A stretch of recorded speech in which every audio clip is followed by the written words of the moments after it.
जहां धर्म, न्याय और मर्यादा की रक्षा होनी चाहिए थी, वहीं उस दिन अधर्म का सबसे भयानक खेल खेला जाने वाला था।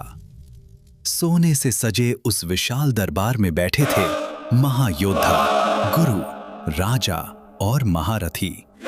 लेकिन उस दिन सबकी आंखों के सामने होने वाला था ऐसा अन्याय जिसे युगों तक मानवता शर्म से याद करेगी। दूसरी ओर पांडव, जो जुए की भयानक चाल में सब कुछ हार चुके थे। राज्य, धन, अस्त्र, सम्मान और अंत में दांव पर लगा दी गई पांचाली द्रौपदी। राजन, क्या अब भी कुछ बाकी है दांव पर लगाने को? मैं द्रौपदी को दांव पर लगाता हूं। जैसे ही द्रौपदी का नाम सभा में गूंजा, दुर्योधन के चेहरे पर क्रूर मुस्कान फैल गई। दुशासन, जाओ द्रौपदी को सभा में घसीट कर लाओ।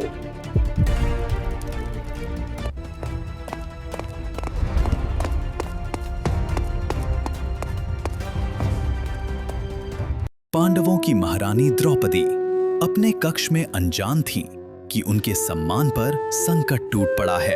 चलो द्रौपदी, तुम्हें सभा में बुलाया गया है। पहले ये बताओ, जिसने स्वयं को हार दिया, क्या उसे मुझे दांव पर लगाने का अधिकार था?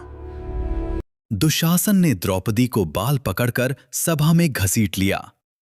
सभा में बैठे महान योद्धा मौन थे।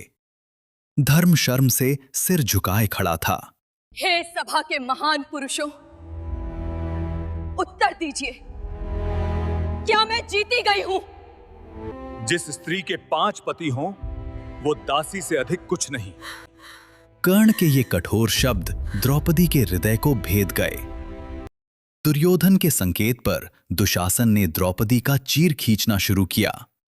सभा कांप उठी, पर कोई आगे नहीं आया। जब सभी सहारे टूट गए, तब द्रौपदी ने दोनों हाथ आकाश की ओर उठाकर पुकारा, कृष्ण।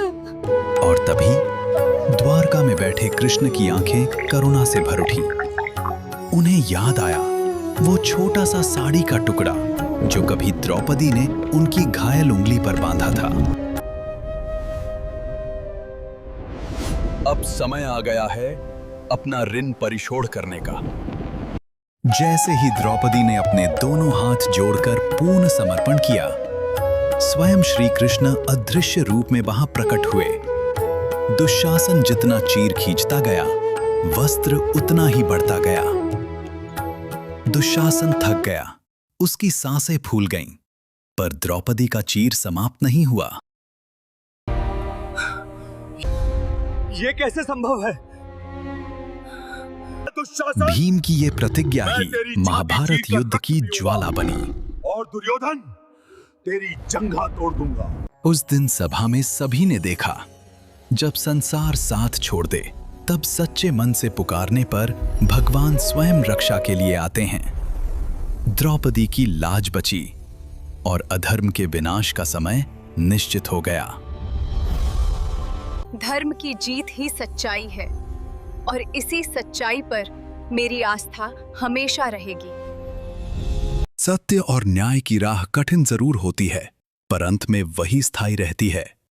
हमारी कहानियां हमें यही सिखाती हैं कि अधर्म चाहे कितना भी प्रबल क्यों ना हो, पर धर्म और सत्य हमेशा विजय पाते हैं।